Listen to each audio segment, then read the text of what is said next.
What is up, my thrifty friends? Tabs here from the Urban Goddess shop. Welcome back to my channel.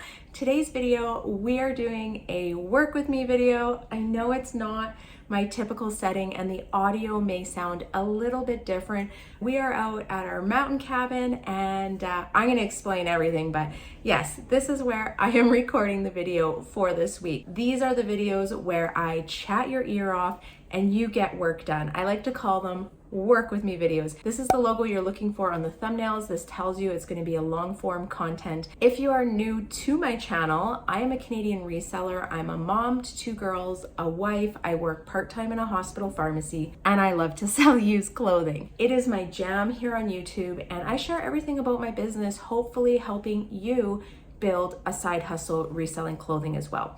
Okay, so we're gonna jump in. We're going straight to the life and business update. If you can hear noises in the background, it is extremely windy here today and there's a lot of house noises in the wind. Where our cabin is in a mountain pass where the wind, it's like one of the windiest places in Canada, I'm pretty sure. It's full of windmills and things like that, but yeah, it's just, there's a lot of noise that goes on here. Okay, so life update. Oh man, where do I start? Monday, Tuesday last week, I went to work. So I got my 24 hours in on work, which is my ideal. I work 12-hour shifts. Wednesday, Thursday, I was sourcing, listing, and recording my YouTube content for the week. And then Friday was my plan to record the videos that I needed for this current week because we were going to be gone and I wanted to have them, you know, recorded. I just had to edit them while we're chilling here in the evening. But things kind of took a turn and the universe has different plans. And yeah, so Wednesday night, we noticed our oldest cat, Stella, was just not like acting herself. And my husband likes to give the cats and the dog treats like 3 times a day. It's actually overkill. Oh my gosh, I buy so many treats. It's not even funny. But she really wasn't eating them and the dog wanted to eat her leftovers. And it was just odd because usually she's like the first one to the back door. That's usually where he gives the treats and she is like ready. And she just kind of laid in her bed and she wasn't really getting up to go. So he brought them to her bed. She nibbled, but didn't eat them all. Thursday, we noticed that she wasn't really moving around very much and she just kind of wanted to sleep in the bed. Now, she is 16 years old, so she's definitely a senior cat.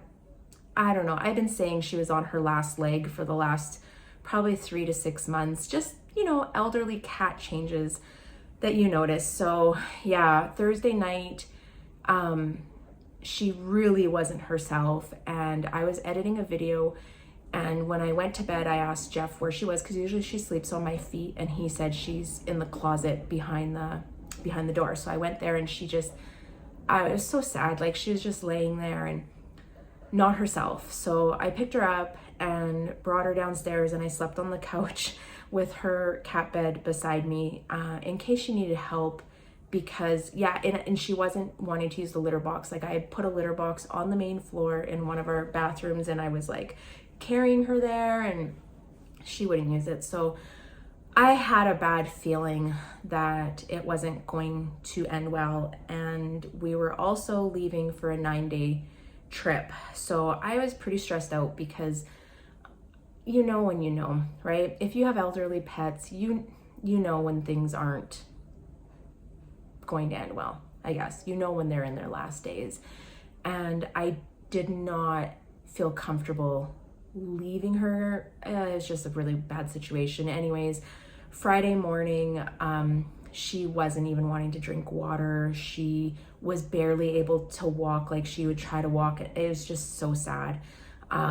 So I called the vet who, my girlfriend is a vet tech there as well. And I just said, you know, I think I'm gonna have to bring Stella in. So that's what I did Friday morning. I took Stella to the vet.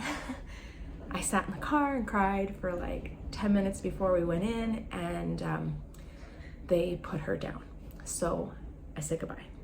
It was a rough day. Like I didn't think I was gonna cry in this video. I felt like I kind of cried enough, but yeah, I cried for like 4 hours on Friday. It was just such a bad day. So I had all these plans to get things done. Sorry, I'm like looking, oh my gosh.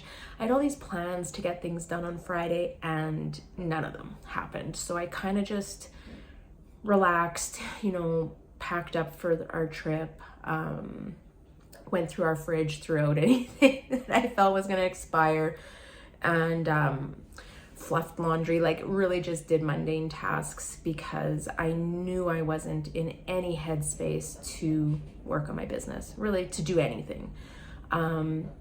So I got packed up, and then Friday we're like, the car's loaded up, we're ready to go.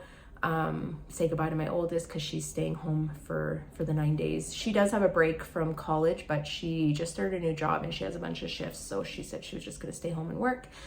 And we are pulling out of town, and my brakes are making like this hissing noise. And I said to Jeff, oh, I kind of noticed this earlier this week, but it's just been such a crazy week. I said, I forgot to tell you. So we pull over, we quickly Google it, and it's like the master cylinder in my brakes is, the suction's gone. I don't even know.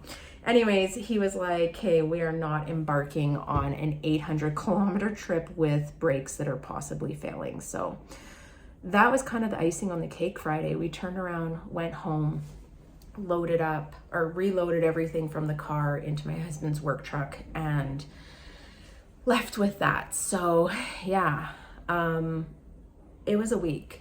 It definitely was a week. I was very emotionally drained when we got here, and yesterday we were going to stay home yesterday, and I told Jeff, let's just go to the hill. Like, if they have snow, let's just go to the hill. I just want to like laugh, have fun, and get outside, because sitting here, I'm just feeling sad. And to be honest, we've talked about her so many times in the last few days because there's just so many things, memories, right? I mean, we've had her a long time, and she has been everywhere with us. Like, she's older than Emeka. I mean, we got her when Emeka was a baby, but she was already like 1.5 years old. So it's just, she's my cat, definitely. I don't know if you guys have pets, but it's like every pet kind of belongs to someone in your family, and Stella was definitely my pet. So I don't think we're gonna be getting another cat. We do have one cat, Karen, still, and then we have our dog, Callie, who is 15 years old this year. So she is, actually no, oh my gosh, she's 16. So she's getting old too. Jeff and I have made the decision that as our animals pass and get old, we will not be replacing them. We are just gonna have no pets and not worry about that and be able to travel and do more stuff. So yeah, we're down to our dog and cat, and anyways, yeah. Okay, so that's my life. Sorry, not sorry, had to talk about it because this is literally what I'm going through right now. Business-wise, things are going really good. Really good, actually. Like, oh man. I think it actually like helped me get through this week that business was going well, because I think if having, you know, a poopy week, we can't swear on YouTube anymore. There's actually like, YouTube changed these things, so I'm gonna be using the word poop probably more often. After having like a really awful personal week, I think having a bad business week would have just been even worse, but I'm very fortunate that things have been going good. I did list, I think, 25 items at the max. Now, I have had a bunch of relists, and I was just like, some of them are mixing into newer Levi's, and I just can't remember. I know I did not list more than 25, and I'm thinking it's somewhere between 20 and 25. I have sold 37 items this week, and total gross sales as of Sunday at noon, which is when I'm recording this, I'm at $1,575 in sales. That's crazy. That's crazy. I feel like I'm kind of still living in this like shock that things are going so good, because it's just so different from how my business, I feel like, has been going for the last few months, and, you know, like scraping and clawing for these sales. It's definitely been a change. So yeah, I'm excited about that. It's good. I did clean up my inventory room because it was an awful mess. That was actually one of the things that I did on Friday, was cleaned up my inventory room, made sure everything was put away and easy to ship in, because my oldest is going to be doing my shipping for the week. And speaking of which, she did some shipping today and there was already one item she couldn't find, and I know it's there, but it would require her probably looking through every single bin for the item. So I did reach out to the buyer, who I know is also a YouTube viewer, and I apologize. I am so sorry. By the time you watch this, you've probably already seen the message and we've sorted it out, but I am confident the item is there. And maybe I put the wrong inventory number in the listing. So I apologize. If you can wait until next Sunday, I will definitely find it and get it shipped out to you. I do expect that to happen once in a while when she's doing shipping. And I always feel bad, like having her, you know, spend extra time, and I shouldn't feel bad, but I do. I just want it to be easy when she goes in and covers for me. But yeah, that's it. I don't know how strong of a week I'm gonna have this week, because I won't be listing anything new while I'm here. And that was actually part of one of my Friday plans, was to create some batch listings and just get the photos in, and then like work on titles and descriptions and everything while I was here, even if I could get like 15 items listed. But I didn't do it. C'est la vie. That is life. I'm trying to give myself grace more often. Like, I'm trying to focus on what I can accomplish and what I can't, and letting go of things, because otherwise it's stressful, and I'm just trying not to be stressed about things that I cannot control, right? Like, I can't control the situation on Friday, and I need to take care of myself first. Okay, so yeah, life, business, hot mess. It is what it is. New week, going to enjoy this week. Lots of snow is supposed to be falling. We have some friends coming out. Jeff's dad's gonna come out, and yeah, I'm just looking forward to unwinding, relaxing, and taking a break. Now, something fun, if you guys are interested, at the end of this video, I'm gonna give you a tour of our mountain property. I'm gonna show you before and after pictures, because it is crazy what we have done here in the last couple years. And yeah, if you want to check it out, stay tuned to the end and I will give you guys a tour. Okay, let's jump into today's episode. I got some fun stuff. So I don't have too many news things, and I'll be honest, I was not able to focus energy into looking for news things, and nothing really stood out for me. Maybe I missed stuff, and I will include it into next week's video. But as of today, I am going to answer a bunch of questions that I've had and conversations that I've had in the last week with other people that I think are really relevant topics.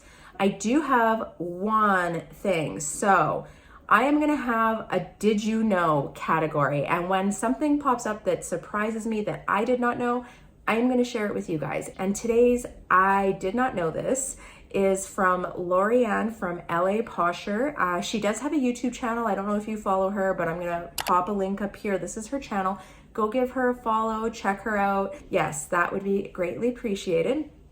She recently shared a reel on Instagram, and it said, have you ever had the pop-up unable to send an offer to a buyer because buyer hasn't previously responded to your offer? So basically it's like a max amount of offers, and I think it's 3.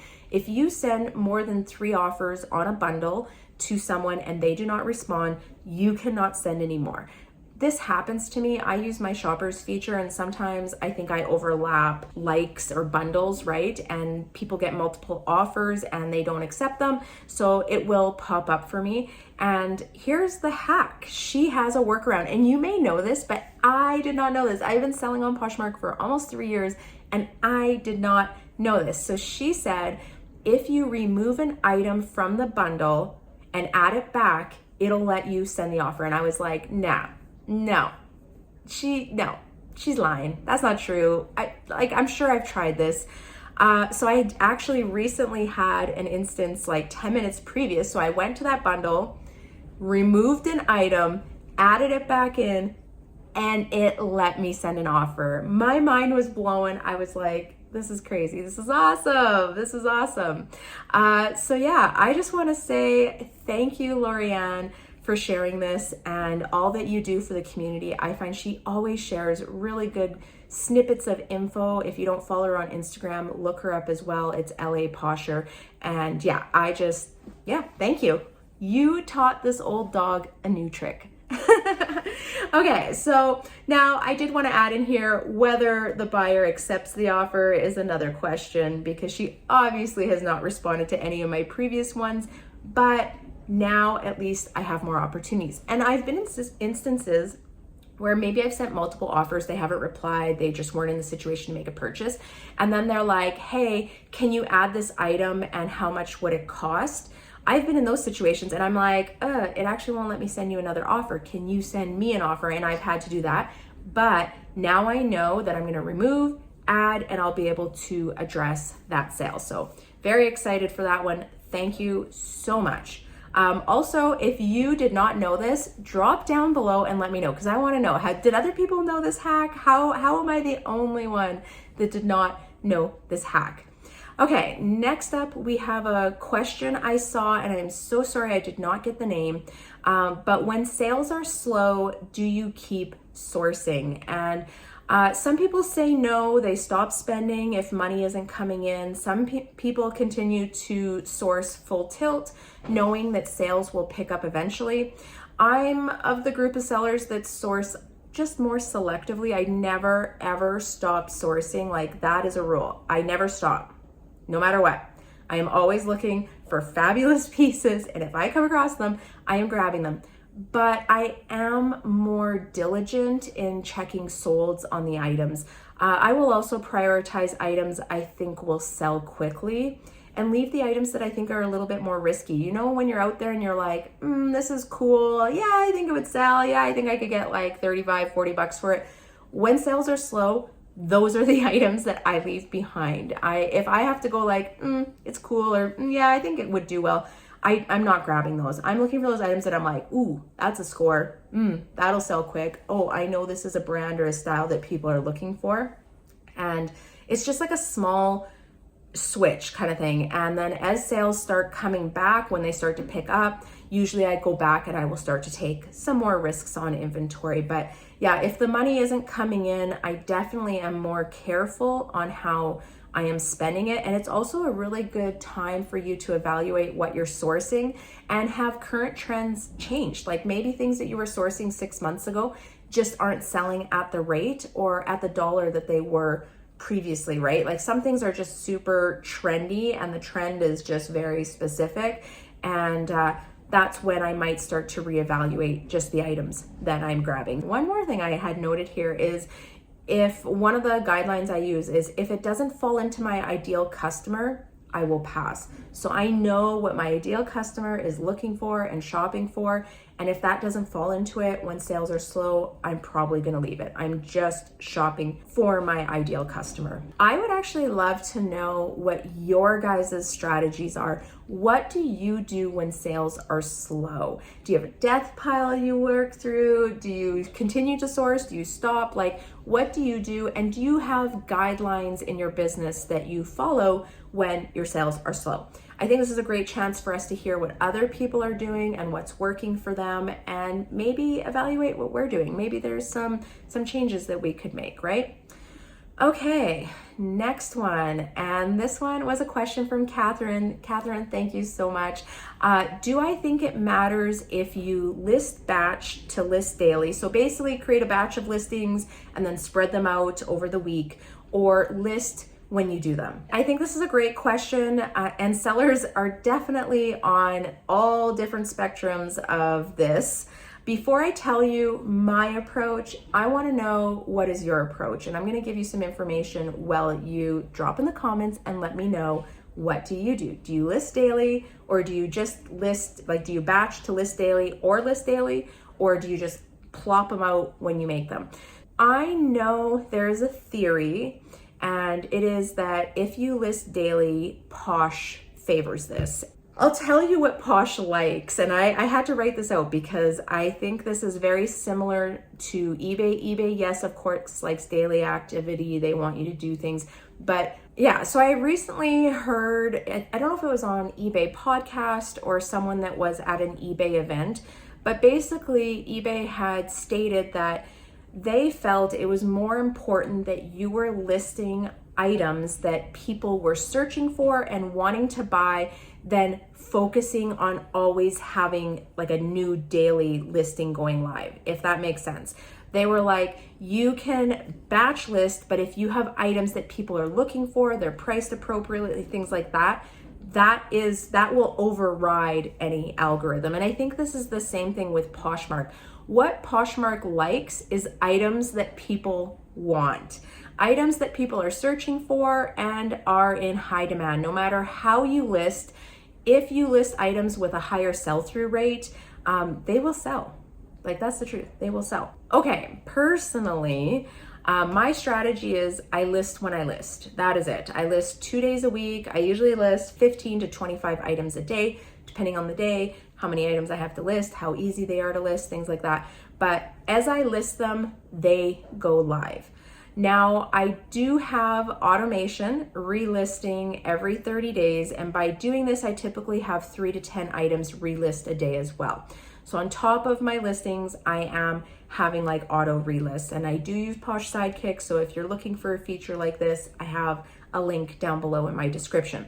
Now, regardless of whether I list fresh stuff, I'm still gonna have new listings going live. But here's my take. Items that are older than 30 days or 90 days were either out of season, unique items that I know I have to wait for the right buyer, or just bad buys. Those are my 3 things. I do not want to sit on items for 180 days or a year. That is not my ideal cycle for selling. This is just my personal business model and nothing against anyone who runs it this way. I just want to toss that out there. I'm not saying any way is better. It's just not how I like to sell things. And if items are sitting, usually here's my 2 things. If items are sitting, it's because it's unique and it's high value, which is totally fine. I will sit on unique high value items and they're usually just waiting for that perfect buyer, or I find they're a bad flip. So if I'm sitting on something for a year, it's either gonna be a bad buy, bad flip, or one of those unique high dollar items. Now, if it's a bad flip, I'm gonna do my best just to clear it out, or sometimes pull it, take it to a buy sell trade. Buy sell trade doesn't want it, donate it, but just kind of get it out of my inventory.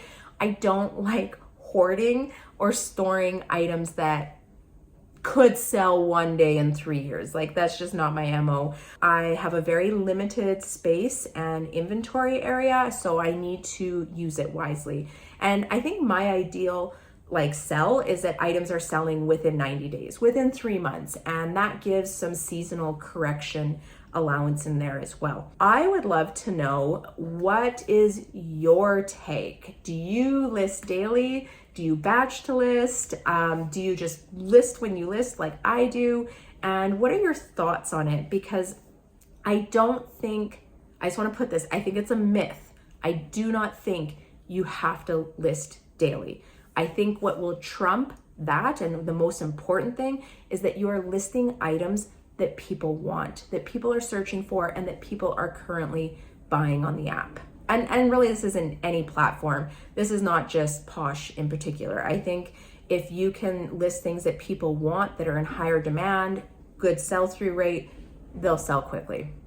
Okay, Angela asked a great question, and that I think many new sellers think, or kind of like a myth.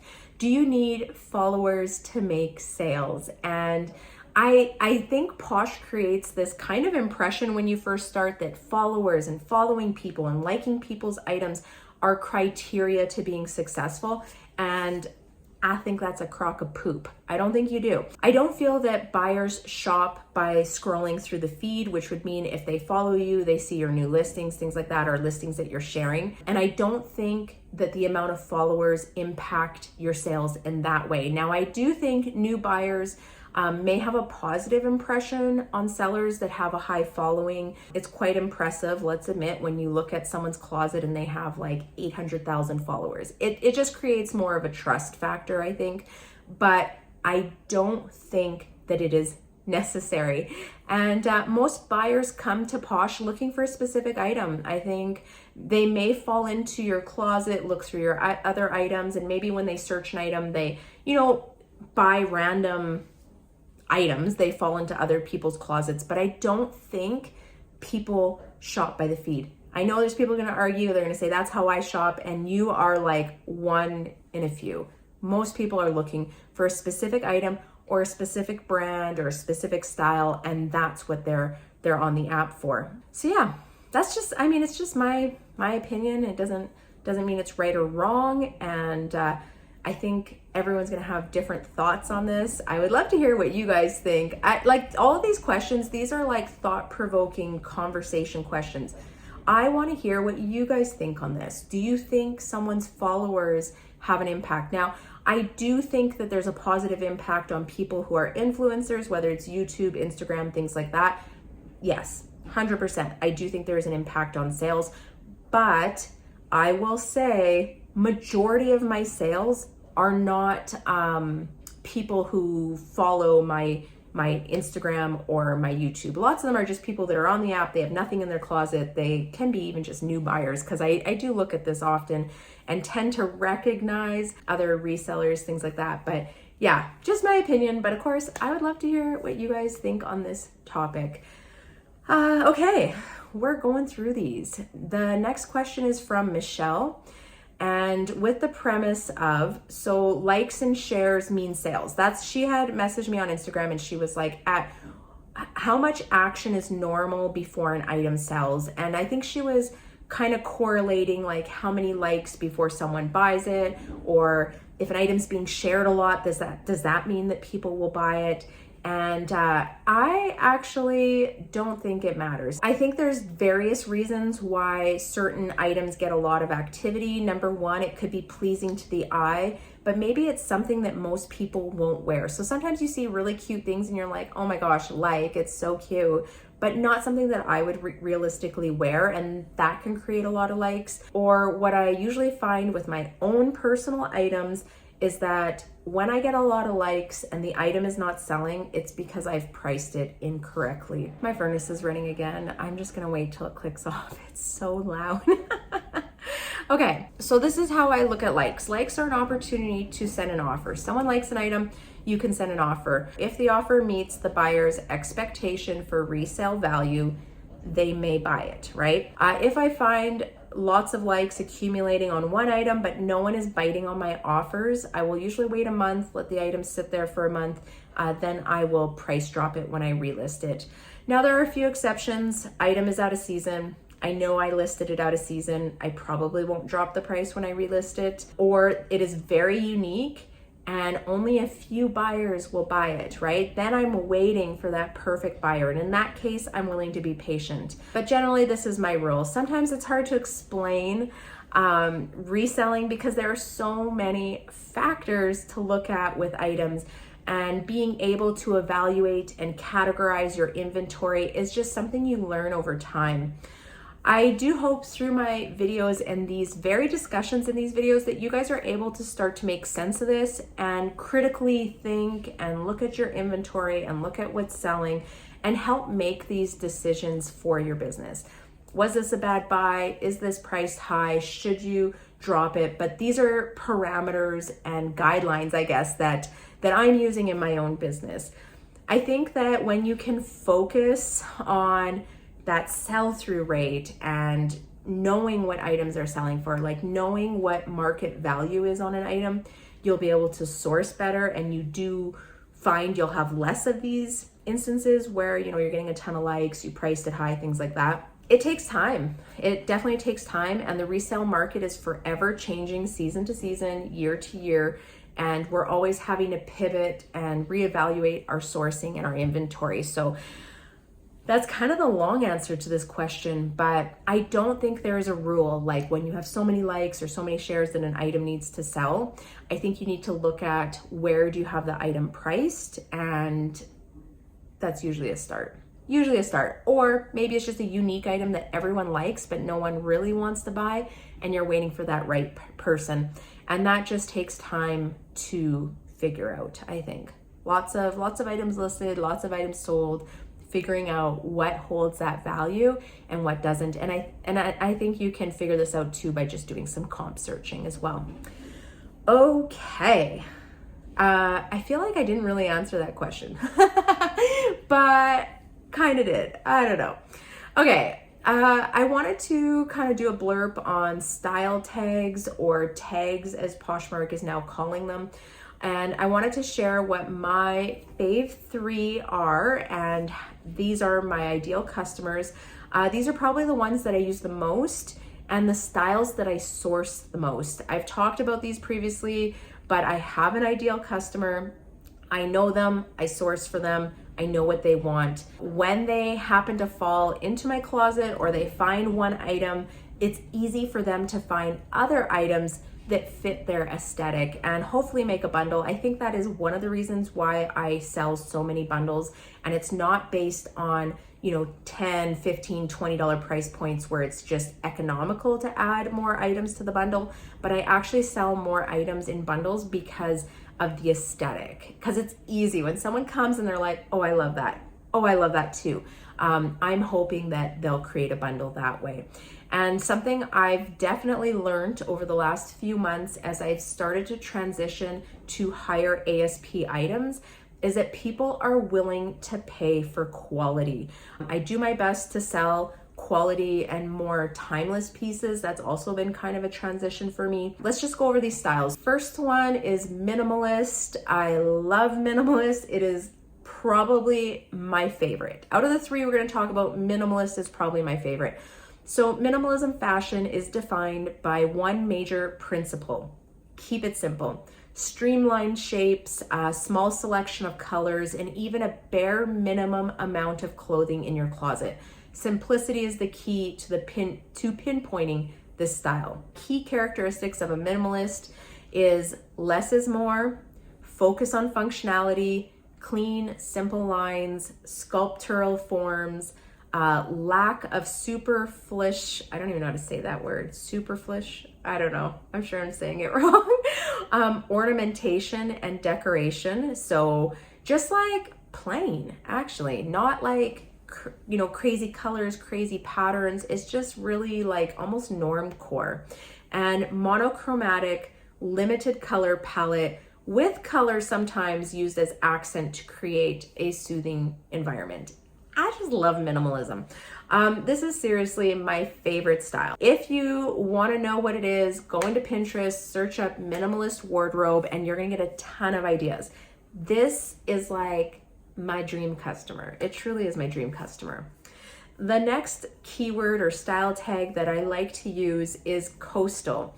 And for me, coastal falls into 2 different categories. They are different styles, but I like to use just coastal because it kind of applies to 2 different, it gives open interpretation. I do like that a little bit. So the first style is like a coastal town style. Pacific Northwest, Granola Girl, Gorpcore kind of all falls into it. To me, West Coast style or PNW style is eco-friendly, earthy, natural fibers, oversized sweaters, rolled tapered leg denim, beanie, and blendstones. That's the vibe. That is my own personal vibe, actually. Sometimes Gorpcore falls into this as well. And usually like earthy or jewel tones, lots of knits. I always think coastal town, like damp, cool weather. If it falls into that, my phase. Next would be coastal grandma. And this is more of a newer trend. I think it's been going on for like a year and a half now. Coastal grandma is an aesthetic based on clean and classic style of a middle-aged, wealthier women living in luxurious oceanfront properties, similar to that of Diane Keaton in the Nancy Meyers movie, Something's Gotta Give, set in the Hamptons. Think striped button-downs, big boyfriend shirts, matching cardigans and shells, and sweaters with cables, like cable knit, right? These are usually in light tones of blue, beige, and white. Just clean, crisp, it's cute, it's a thing, it's still happening. And my last style tag or like common keyword that I like to use is neutral. and much of my closet will fall into neutral tone. It's probably one of my top used style tags for sure. So neutral colors are considered to be those that lack any or have small amount of color. Examples of neutral colors include beige, taupe, gray, cream, brown, black, and white. If you want sourcing inspo for neutrals, follow Hailey Bieber on Instagram. She is the queen of neutrals and minimalist style. And yeah, I think she's really what's driving minimalist and neutral tones right now for, you know, that young age range of 18 to probably 30. And she puts them together really well. I really like what she does. So, and if you want to follow someone and you're looking for some style inspo, Hailey Bieber is probably one of my favorites. All right, and I only have a little bit left. Okay, last discussion. I did have a talk with a viewer named Tony. Thank you, Tony, for letting me share this. I think this was just such a good discussion. So something we've all seen quite a bit of, it's been on Instagram. I've seen a ton of people posting about it. It's canceled sales. We know them, they happen, we hate them, right? I know it's a topic that we've discussed before and it's so darn relevant. Like, I feel like I could talk about this every other week. That's how relevant it is because we're always going through this. He had a buyer like an item. He sent them an offer an hour later. They thought about it and accepted it. That's the situation. More than 3 hours go past and they request to cancel the sale. So what do you do? I want to know, what do you do at this point? So me personally, I will ask why they want to cancel. Perhaps it's some clarity on the item and go from there. Usually if they request to cancel, I haven't shipped it and they just said they changed their mind, I will cancel it. I have had cases in the past where people have regretted their buy and found a reason to send it back. And it's just annoying. I would rather cancel the sale now than deal with a case and a return because that just takes a bunch of my time as well. I am of the school that believes that if an item will sell once, it'll sell twice. And I try not to worry too much about like individual sales and try and look at the big picture. I also like to keep in mind that if I go to a store, buy a dress, change my mind, I can return it. And actually there's people that wear items to events and then return them. I also like to think that a happy customer will return back to the platform and make another purchase, whether it's from myself or another reseller. So here's where it gets interesting. He had a different approach and he said typically he would do kind of like what Becky Park and myself say, you know, just accept it, cancel it, move on. But he said he messaged the buyer and they said they just didn't want to buy the item, and he messaged them and offered switching to another item in his closet of equal value if that was the case. Buyer ended up sticking with the item and said it was okay, that they would keep it. I thought this was interesting and it's a different approach, very much so. I mean, he had a 50-50 chance that they were either going to say, yep, I'll keep it, yep, I'll change it, like the sale still goes through, or they say, no, I really just want to cancel it. And yeah, I would love to hear what your approach is on canceled sales. He definitely has me thinking how I approach them, and I may even try this in the future and see what the response is. But do you accept canceled sales? Do you just cancel it, move on? Do you ignore it and ship the item? Like, I want to know. You can be honest. There's no judging. I don't care. I do think that if you are of the group of sellers that doesn't like canceled sales, doesn't want to cancel the sale, your best bet is to package that item up and ship it right away before people have a chance. So if you have a quick shipping turnaround, whether you ship daily, some people will go twice a day just to keep it really fast. I think this would be an easy way for you to avoid canceling the sale. I love all these discussions because I think they're an opportunity for us to share what we're doing and help each other like look at different scenarios. And if you want to share a scenario below on a sale that someone wanted to cancel and how you approached it, that would be great too, because I think it just gives us different ways to look at things, and everything isn't black and white, right? There's a lot of gray here. We're gonna end the video and then I'm gonna give you guys a tour, but if you have no interest in the tour, this is where the video is going to end. So I would like to end the video today with something fun. I would love to know what your favorite sale was from last week. And it could be a quick sale. It could be an item that you've been sitting on for a while. It could be a high dollar sale. It could be anything you want. For me personally, my favorite sale, and I'm gonna pop a picture up here, is this vintage denim patchwork handmade bomber jacket, and it sold for $60. I just absolutely love it. It was probably one of my favorite items in my closet over the last couple of weeks. And yeah, it's just my favorite sale. It's a cool piece of clothing. Drop down below. I want to hear what your favorite sale is. And at this point, I am gonna let you guys go. I'm gonna end this because I'm also using this into a podcast. So I'm probably gonna end it, use it for the podcast, and then if you're staying for the video, you get to see the tour of our place. If this brings you value in your reselling business, make sure to give me a thumbs up and tap subscribe on your way out. As always, I am wishing you guys many sales, and I'll see you next time. Bye. Okay, if you stuck around, you're here for the tour, and I'm excited to share this because I've never shared this on YouTube, but we're gonna quickly go do a walk around outside. I'm gonna show you the property. It is extremely windy, so I'm gonna have to do a voiceover for that part, and then we'll come inside and I'll show you the different rooms, what they looked like, what we have done, some really cool things that we have thrifted and like sourced secondhand to put in here. And yeah, I think it's just fun. I want to share this with you guys. Okay, let's head outside. As I said, it is like super windy here. Let's just switch this around. Okay, so here is the front. You can see this is the front yard. It's all nicely gated in. Across the street, nothing fancy, but the mountains are just on the other side of these houses. You can't see it from right here, but in the house, just a couple feet higher, is the views. So we're gonna head around. I'll show you guys a little bit more of the outside. Oop, close the gate. Don't want to let the dog out. And this part is an addition that they added on. So the original building is a 1986, I believe, mobile home, and there is an addition part that they had put on. So it does add some square footage for sure. You're going to be surprised when we go inside. Here's the backyard. We have a nice double garage in the back, which we re-tinned green, and a couple sheds. And yeah, we redid the deck because there was just this tiny little landing that was falling apart. And recently built this like snowboard and ski rack for us. So when we come, we can kind of leave our gear out here. All right, let's head in. This is our mud room, and I'm gonna come from a different angle. Originally we haven't changed too much color-wise. It was done very nice. We did put some linoleum in here, but Jeff built kind of like a locker room. So we have a place to hang everything, put all our gear. This is our other side.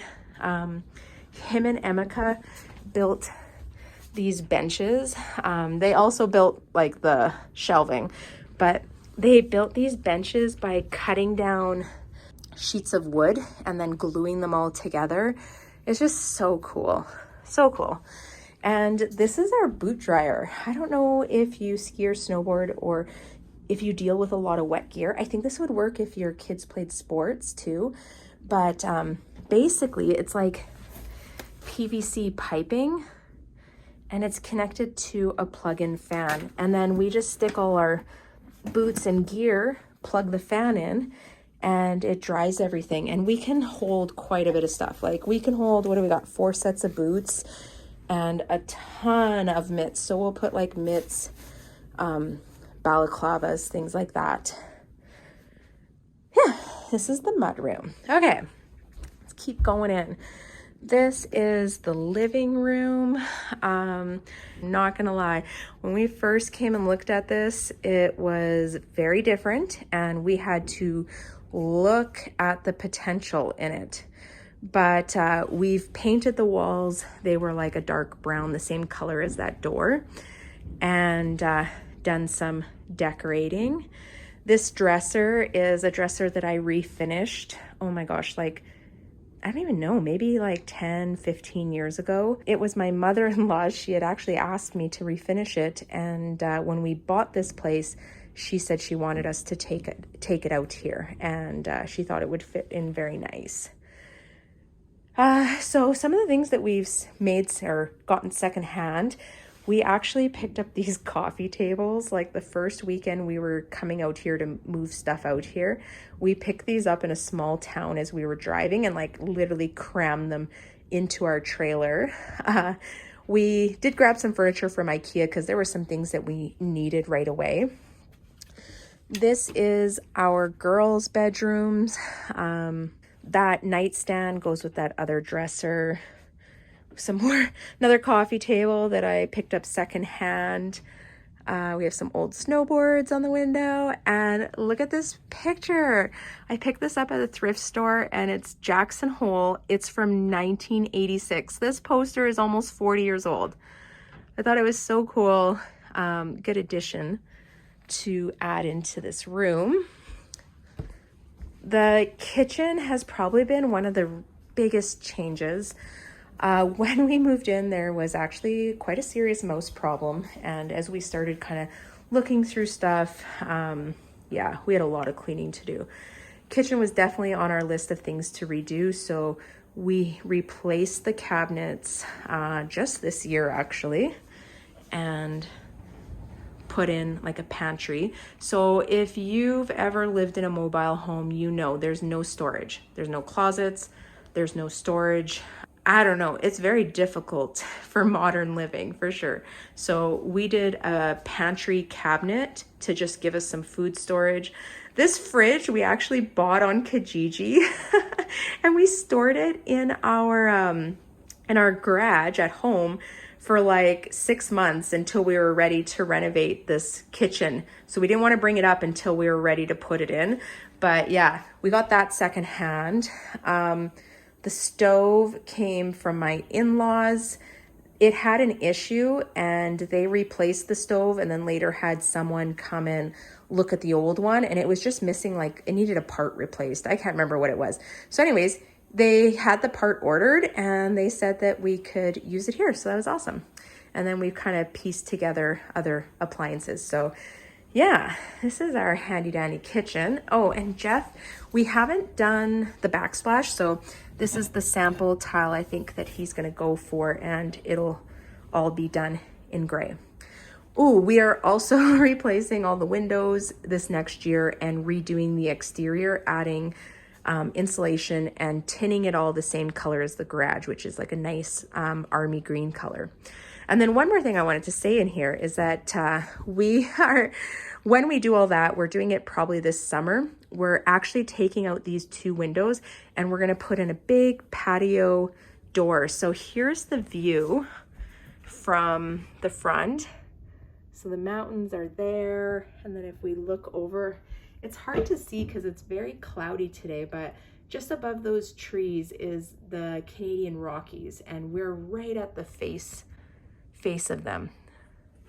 So yeah, we like the view. It's beautiful, and it'll look good with the patio doors there. So that's an exciting change happening soon.